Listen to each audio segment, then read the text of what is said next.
Здравствуйте, друзья! И это гадание для Овна на июнь 2022 года.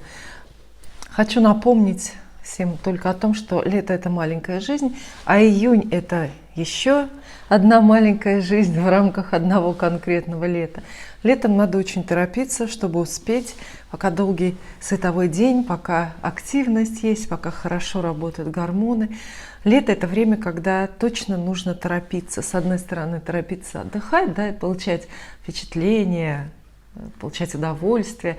А с другой стороны, и летом же больше можно сделать вот по вышеперечисленным причинам. К тому же в начале июня, по-моему, 3 июня нас покинет очередной ретроградный Меркурий. То есть наш небосклон слегка очистится, и, может быть, нам легче станет принимать решения, забывать прошлое и стремиться к новым вершинам. Я очень рассчитываю, что Овнам достанутся отличные блестящие карты, но по традиции в этот раз, в этой сессии гадания я предлагаю карты выбирать. То есть карты выбираю скорее я, но вы тоже сосредоточьтесь на процессе. По крайней мере, вы посмотрите, какие бывают колоды Таро. Здесь не все мои карты. Определитесь, может быть, какие вам нравятся, а может быть, у кого-то совпадет выбор с моим. И это будет отдельная такая отметка, и похвала, и пятерка вашей интуитивности. Хорошо? Итак, по очереди. Я постараюсь очень быстро, то есть это такое легкое, незначительное ознакомление. Если будут заявки, то я могу сделать отдельное видео, где я расскажу про все свои карты. Абсолютная классика Таро Уайта. Это картинки, которые вы 100 раз все видели. Это самая популярная колода из всех существующих. Карты, которые не предлагаются для гадания, Венский сецессион, но все равно хочу показать, потому что вот, всего 3000 экземпляров, мой 2810. Ограниченный выпуск, карты очень необычные с точки зрения предсказательного применения и вообще картинки тоже. Венский сецессион, это начало 20 века, известная художница. Рисовала. Когда-нибудь мы до них доберемся, просто не теперь. Таро позиции, карты в такой вот достойной коробке. Карты, где нарисованы прямые и перевернутые значения тоже. Блистает золотом Таро Висконти. Карты Таро Кроули старые, престарые, с потертыми вот такими вот краями.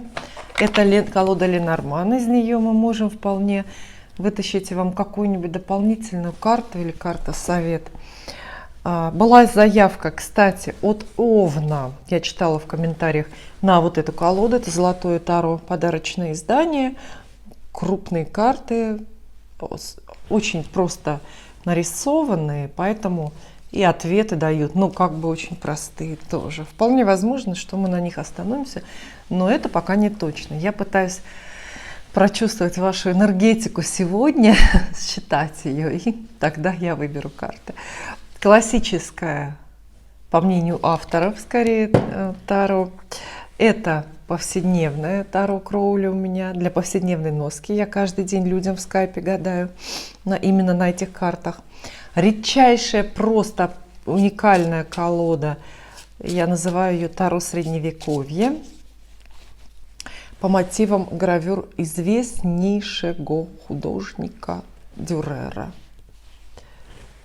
Вот они вот такие. Редко использую, просто жалею, да, алкаю.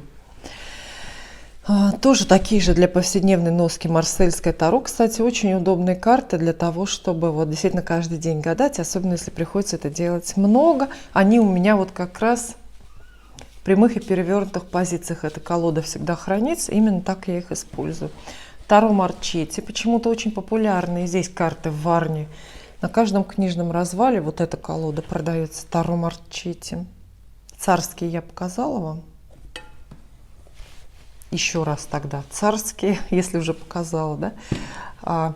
Испанские резиночкой, ввиду их ценности, перевязала 100 карт. 100 карт в колоде. Не 78, а 100. Потом есть еще вот эти вот кошачьи, Таро кошачий глаз. Таро кошачий глаз. На каждой карте сценки из жизни котиков. Мне очень нравятся эти карты. Исполнение и, собственно, тематика котики. Кому не нравятся котики. Что мы можем еще сегодня? Кто поборется? Тоже известная довольно колода. Таро 78 дверей. Вот такая вот есть. Таро цветов. Не всегда их люди приветствуют для гаданий, для личных или для общих, потому что здесь нет старших арканов. А все хотят же размаха, величия. Да? А здесь нет старших арканов, здесь только младшие. На каждой карте вот какой-то цветок изображен. Ну вот. Девятка жезлов. Камелия. Камелия. Хорошие, кстати, карты. Не надо их игнорировать. Ну, в общем, многие-многие другие. Здесь даже передо мной есть еще интересные какие-то карты. Но мне кажется, что мы не будем продолжать, да, потому что, ну, будь по-вашему. Вот прислали заявки на золотое таро, на вот эти вот большие понятные карты. Пусть будут они, хорошо. Была такая просьба. По-моему, даже несколько человек, овнов, написали, что хотят вот, ну, золотое таро. Вообще, на самом деле, много карт претендуют на это название. Именно золотое таро. Их много, разные абсолютно. И разные издательства, и разные художники. Ну, эти вот тоже золотые, наверное, слово. Всем нравится. Всем хочется производить что-то золотое или быть золотым.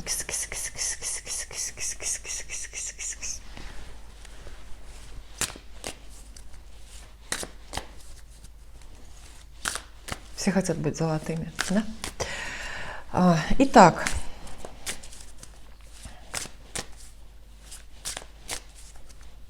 три карты расскажут овнам про работу и рабочие, профессиональные и бизнес-дела июня. Задавайте картам ваши вопросы, спрашивайте о том, что волнует именно вас. Три карты. Первая, только для овна. Кто это? Что это? Угу. Это рыцарь Пентаклей. Рыцарь Пентаклей практичный человек. И этот практичный человек кто-то рядом с вами или вы сами. Карта фигурная, поэтому обращайте внимание на людей, которые вас где-то на работе, на рабочем месте или в бизнесе окружают. Это может быть знакомство с полезным человеком или такое же полезное, выгодное сотрудничество, приглашение на новую работу, приглашение партнерствовать в бизнесе. А если у вас клиентский бизнес, это может быть какой-то крупный заказчик, который вот так вот протягивает вам деньги, сумму за услугу, как наш рыцарь протягивает вот этот вот пентакль. Ну что же, рыцарь Пентаклей – это денежная карта, крупная, и самое главное, что она подвижная. Есть статичные денежные карты, такие, которые деньги описывают, но в каком-то таком, вот знаете, постоянном режиме, либо денежную уверенность. А вот рыцарь говорит о том, что ваша работа будет хорошо оплачиваться, много будет каких-то оправданных ожиданий, вот именно материальных. Если вы ищете новую работу, то в июне найдете денежную работу. Здесь, конечно, карты не говорят, насколько она будет отвечать вашим другим потребностям, но материальные точно закроют. Это хорошая карта. Она не совсем про работу, она более про деньги, но ведь на работу люди, как правило, и ходят за деньгами.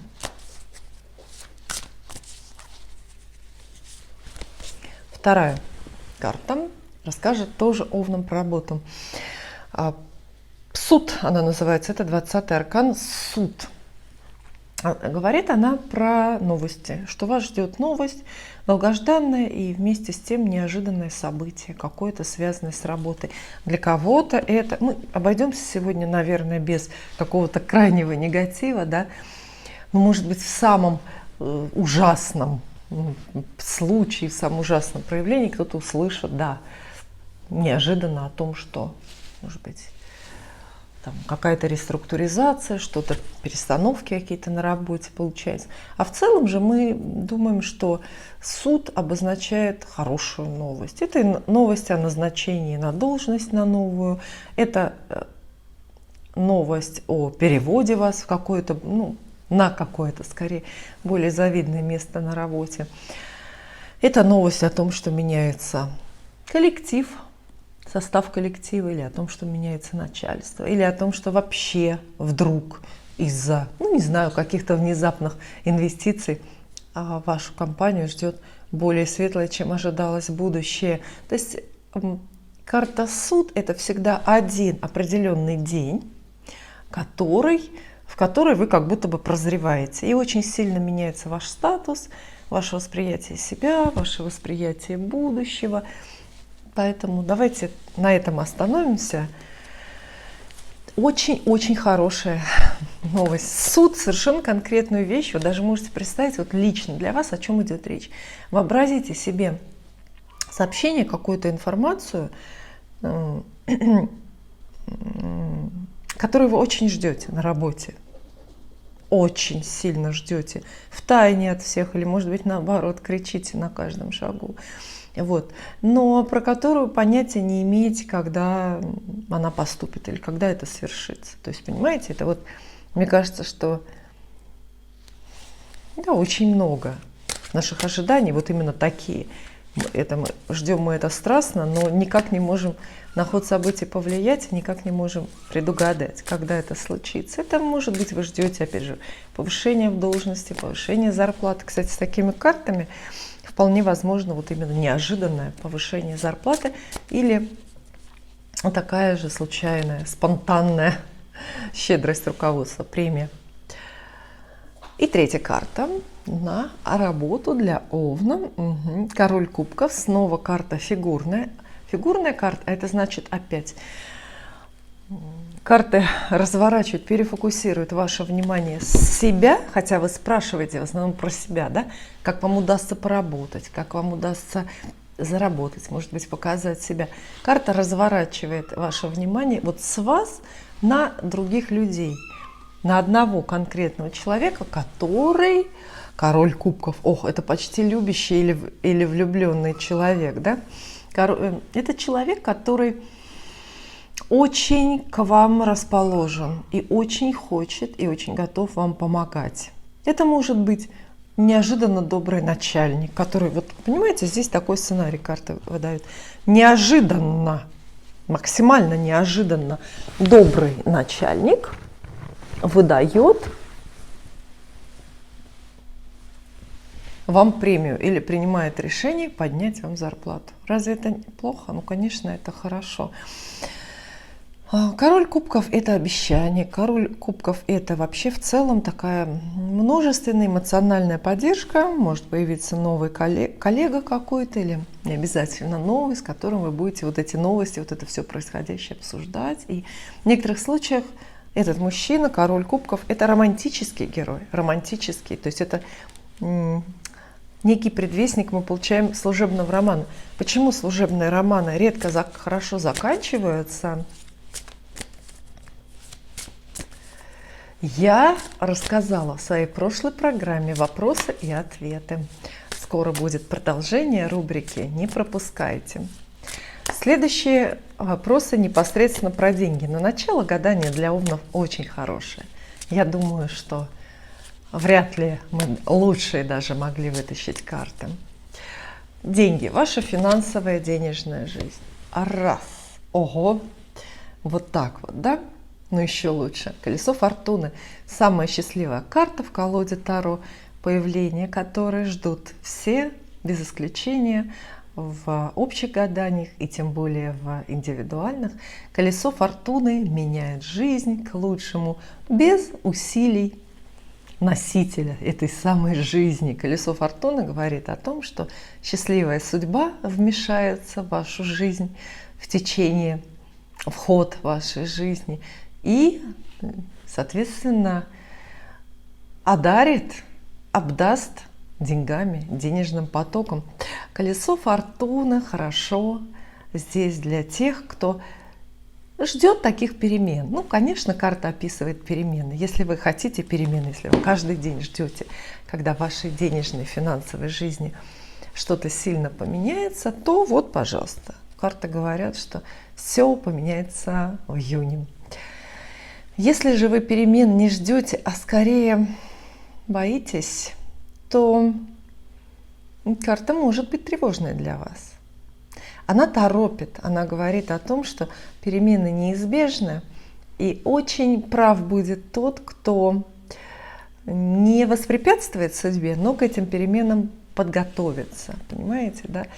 Причем колесо фортуны здесь может описывать как планетарные какие-то глобальные вещи, типа смена курса валют, который вас непосредственно коснется, может быть, больше, чем ваших соседей, так и вещи очень-очень частные для вас. То есть колесо фортуны – это и смена работы, может быть, скорее, хотя здесь скорее смена источника дохода в каком-то более грустном плане. Да?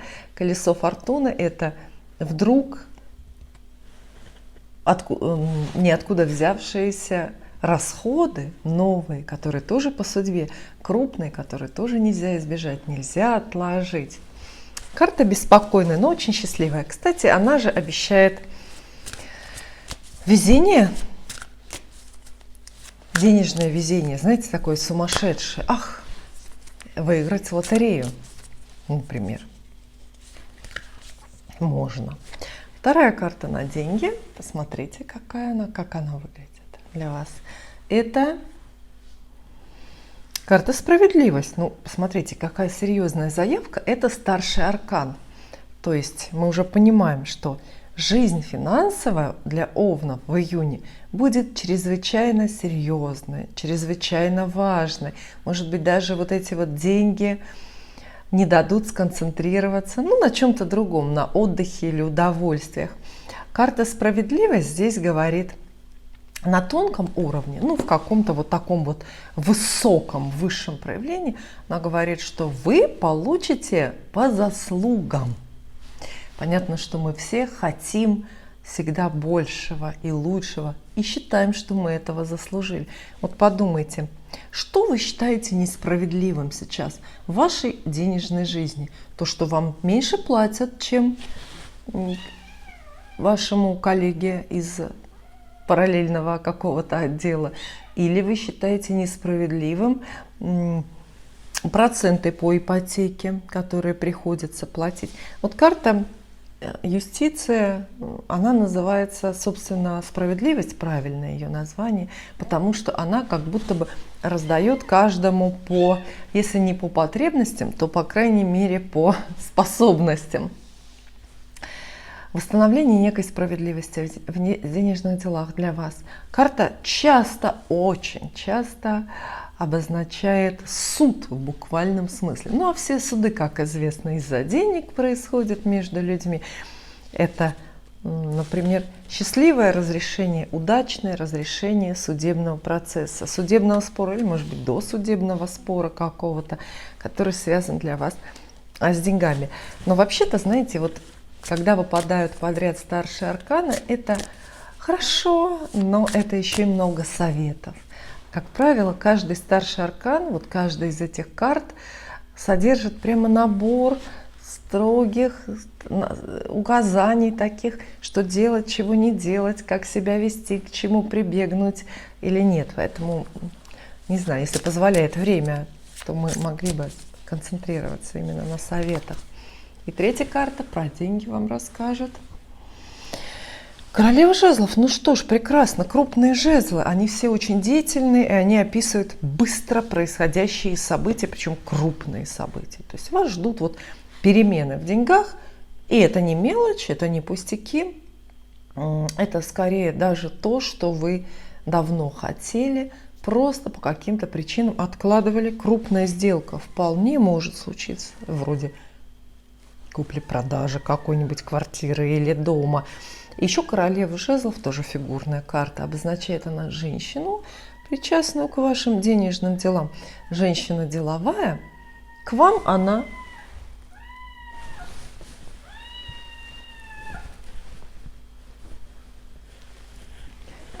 относится скорее нейтрально, ничего личного, но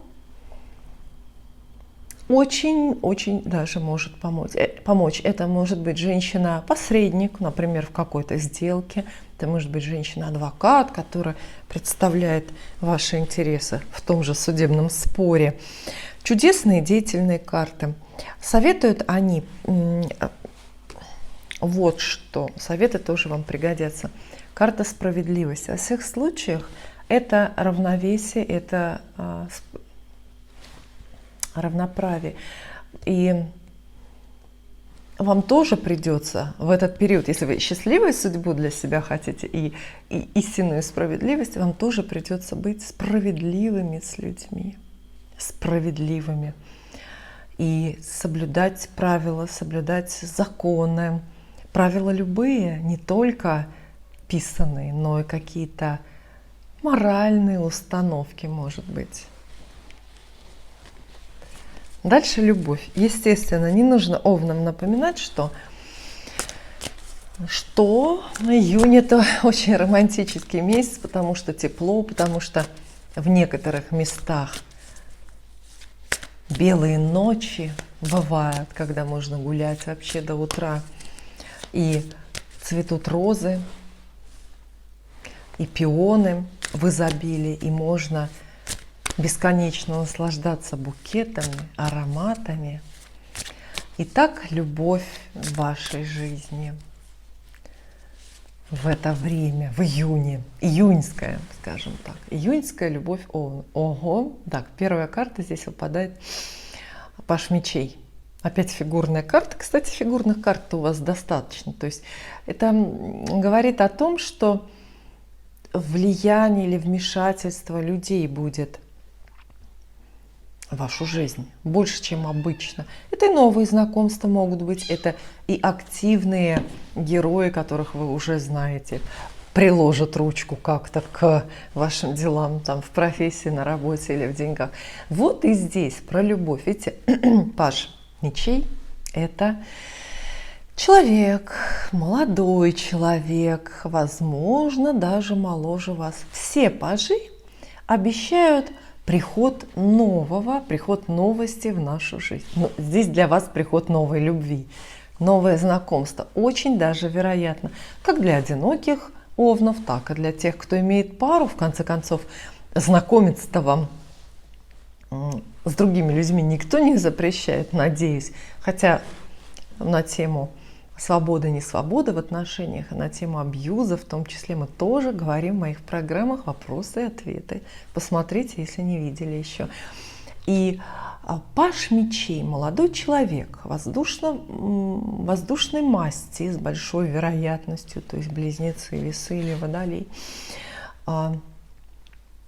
умный, острый на язык, быстро соображающий. Но для вас, для нас, вот в данном контексте, важно именно то, что это новый человек. Это тот, кого вы не знали до этого июня или до того момента, как посмотрели мое гадание. Мне все-таки, знаете, какой-то интуитивный голос, да, говорит, что вот эти гадания на месяц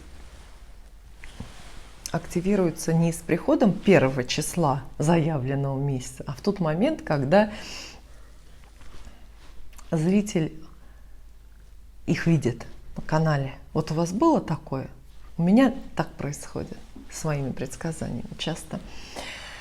Ну что ж, хорошие новости для тех, кто хочет в июне познакомиться. Это воздушный человек, а значит вам, огненным овнам, очень-очень подходящий.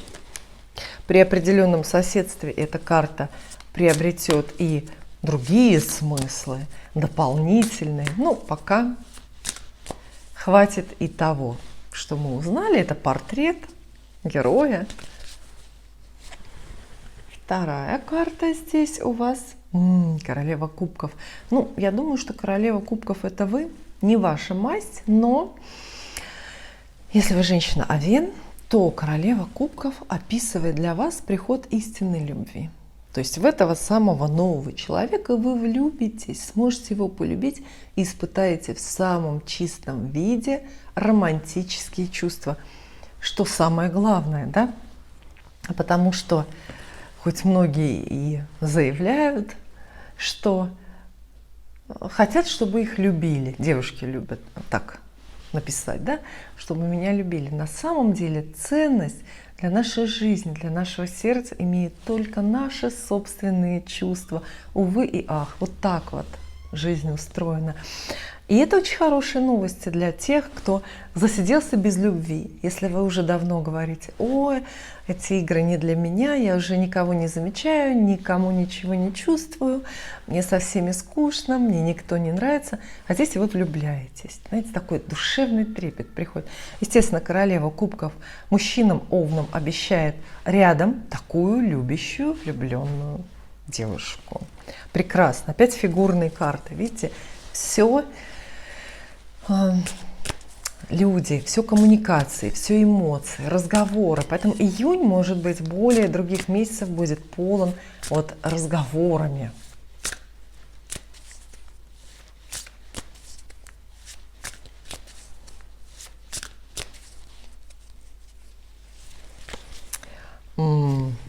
Третья карта. Про любовь расскажет вам пятерка жезлов.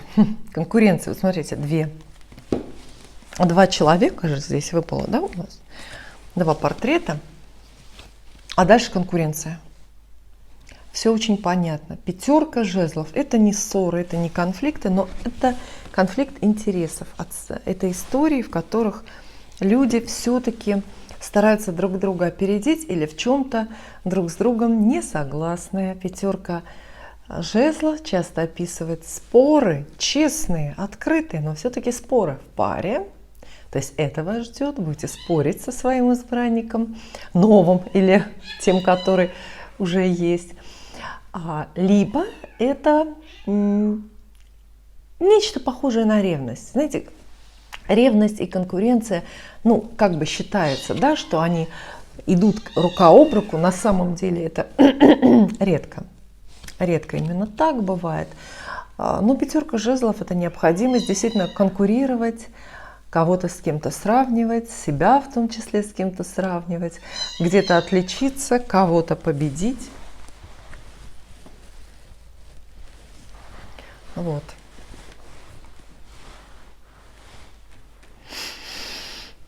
Без отрыва от производства это называется. Но я хочу сказать, безусловно, вам, что карты очень легкие на любовь выпадают вам. Легкие. Здесь есть эмоции, здесь есть новая мысль, какое-то новое знакомство. Есть здесь жажда отличиться, кого-то победить и оказаться или показаться лучше другого.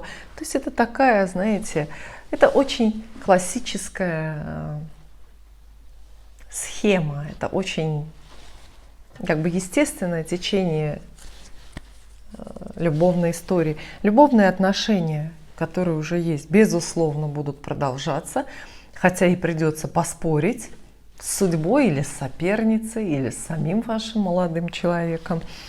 Новое знакомство очень близко, и будет оно тоже такое, знаете, немножко. Ну, опять же, мы гадаем ведь овнам сейчас, а овны – дети Марса.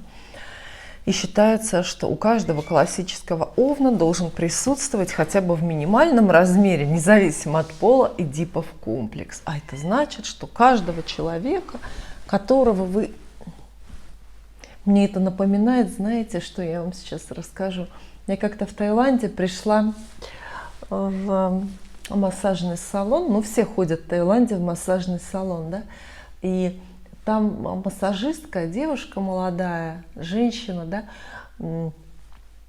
не отходя от производства, делала массаж, да, а другой рукой или там ногой, ну, в общем, чем придется, какой орган свободный у нее, она качала люльку. У нее между двумя палками привязана такая тряпочка, и в нее вот так вот, как конфетка, завернута вот такой ребенок, младенец вот такой, представляете, маленький. И вот она работает, и походя эту люльку толкает. Я даже сначала не поняла, что там у нее в этом, ну, в тряпочке, а это младенец был. И так и я, видите, но по-другому не получается. Так вот, что я хочу сказать. Эдипов комплекс. То есть получается, что каждый настоящий овен или тот, кто к ним себя причисляет, должен любой контакт, любой дружеский, родственный, производственный и любовный даже, начинать со слова «сразимся». Овны должны вечно со всеми конкурировать. И в первую очередь с собой. Помните об этом. Вот. Чудесно, я считаю. И теперь семья. Это просто семья, просто ваш быт, дом, квартира, недвижимость, родственники. Ваш дом. Первая карта на семью для Овна. Король мечей. Король мечей очень много разного обещает. В некоторых случаях принципиально хороший, в некоторых принципиально плохой. Буквально король мечей — это мужчина, вы знаете, дословно так трактуется карта. Это мужчина, которого надо послушаться. Понимаете, да? Карта олицетворяет, этот герой здесь олицетворяет силу, которой вы никак не можете противостоять. То есть кто-то принимает жизненно ваши важные решения. Решение касается вашей жизни, вашей судьбы, вашей семьи. И вы противостоять абсолютно этому не можете. Понимаете, в самом, конечно, негативном проявлении это может быть, ну, я не знаю, уж прям какой-нибудь инспектор, который приходит и жить запрещает, признает дом аварийным, да, и вам приходится съезжать. Ну, это частный случай. А чаще всего, я думаю, что король мечей — это старший мужчина в семье, тот, на ком бремя решений. Для многих это отец, такой авторитетный, властный, который вот уже что-то для вас решает. У кого-то такой же авторитетный, если повезло, муж может оказаться. В любом случае, карты здесь вам советуют вот на тему этих. Это может быть какой-то инспектор из ЖЭКа, из ЖЭКа, понимаете. В любом случае, карты вам советуют кому-то подчиниться, с кем-то не поспорить, уважать закон. Вот эта карта тоже. Чьи-то правила, какие-то чужие правила. Кто-то вмешивается, кто-то вне ваших планов и рассуждений решает судьбу вашей семьи или вашего дома, или каких-то ваших дорог. Вот. Могут быть с этой картой приходить довольно серьезные административные трудности. Административные, то есть вот, трудности с регистрацией недвижимости, например, в какой-то регпалате. Подобное. Вторая карта. Видите, снова мечи, тема дома мечами продолжается. Четверка мечей, карта забор. Эта карта остановку описывает. И такой момент, когда вы не можете своими силами разрешить какую-то ситуацию, не можете двинуться с места, например, не можете съехать из квартиры, переехать, поменять квартиру или что-то поменять в квартире. Вот, да? Вы, например, хотите сделать тотальную перепланировку с переносом стен в квартире, а тут вам соответствующие люди из соответствующих органов запрещают, приходят, да, запрещают это делать, да еще и штраф выписывают, если вы это уже начали. Вот об этом карты говорят. То есть здесь что-то, знаете, это же мечи, это воздух, нечто холодное, холодное такое по отношению к вам появляется. Кто-то не понимает и не разделяет ваши слезы или ваши проблемы, интересы. Нет и нет. То есть карты говорят, вот на нет и спроса нет. Кто-то что-то запрещает. И это касается вашего дома, вашей семьи, недвижимости, может касаться там, учеба ваших детей, например, да, это что же относится к вашей семье? Нет, вот завуч говорит, не пойдет ребенок ваш в 10 класс, да и все. Так вот. И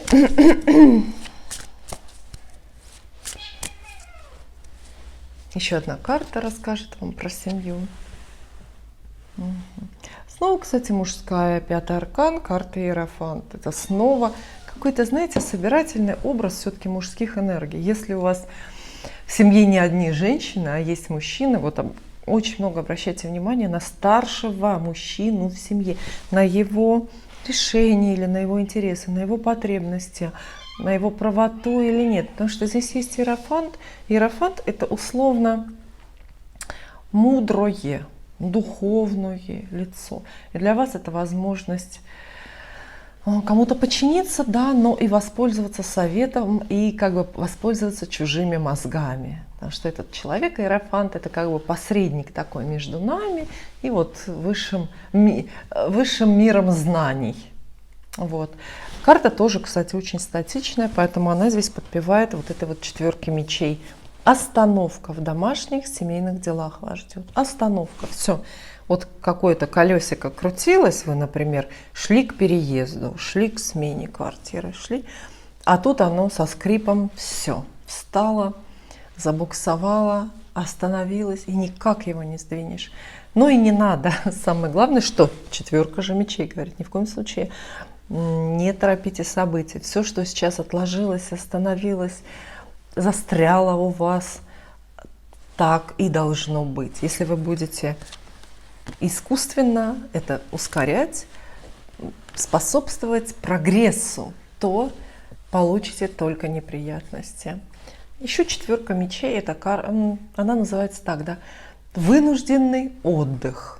Если у вас цемент не подвезли, строительство дома остановилось, например, так вы не проклинайте этого прораба, а просто отдохните. Уезжайте на неделю в санаторий, потом вернетесь со свежими силами, по-другому увидите эту самую проблему. И, ну, пожалуй, наверное, из абсолютно, да, классической колоды Ленорман, популярные тоже карты, достанем одну карту совет.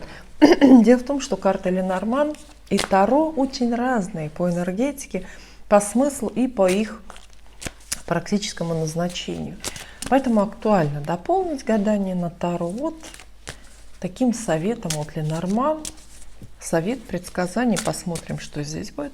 Общий тон месяца, пусть нам карты зададут.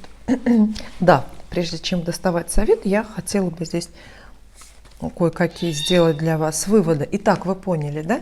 Какая-то остановка, возможно, из-за административных препятствий в домашних делах, родственных каких-то.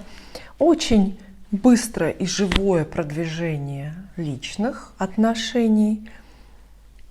Очень правильное, я думаю. Хотя, может быть, и не слишком крупное. То есть это не то, что потрясает, и не то, что оставляет какой-то прямо вот след на всю жизнь от произошедшего. Великолепное время для заработков, для денег, для кошелька. Вот здесь как раз жизнь и судьба сильно поменяются в этом смысле, в этом направлении. И это время, чтобы работать и зарабатывать. Впрочем, не отвергая чужую помощь и чужие советы. И одна карта из колоды Ленорман. Какая она будет? Мужчина она называется. Вы знаете, я вам много раз сегодня произнесла это слово. Мужчина, да, я вам говорила, что здесь какие-то мужские персонажи везде, буквально в каждой теме у вас присутствуют. И здесь выпадает карта мужчин. То есть обращайте внимание именно на мужчин, на все мужское, на мужские советы, на мужскую помощь или на мужское противодействие, на людей именно мужчин, которые тут и там возникают в связи с чем угодно, да? Вот. И очень для многих, естественно, карта мужчины, это появление просто мужчины в жизни. У вас на работе, например, появляется ни с того ни с сего вдруг мужчина, первый мальчик в чисто женском коллективе. У вас появляется, например, мужчина дома, ну или не появляется, но дает о себе знать, потому что он раньше был, лежал балластом где-то на диване, а теперь заявляет вдруг свои права. Это и появление романтического партнера. Вот так вот. Жизнь наполняется мужскими энергиями. Но вы не пропускайте, тоже будьте к таким тенденциям внимательны. Я очень рада, что вам достались такие хорошие карты. И я надеюсь, что мы много раз еще увидимся.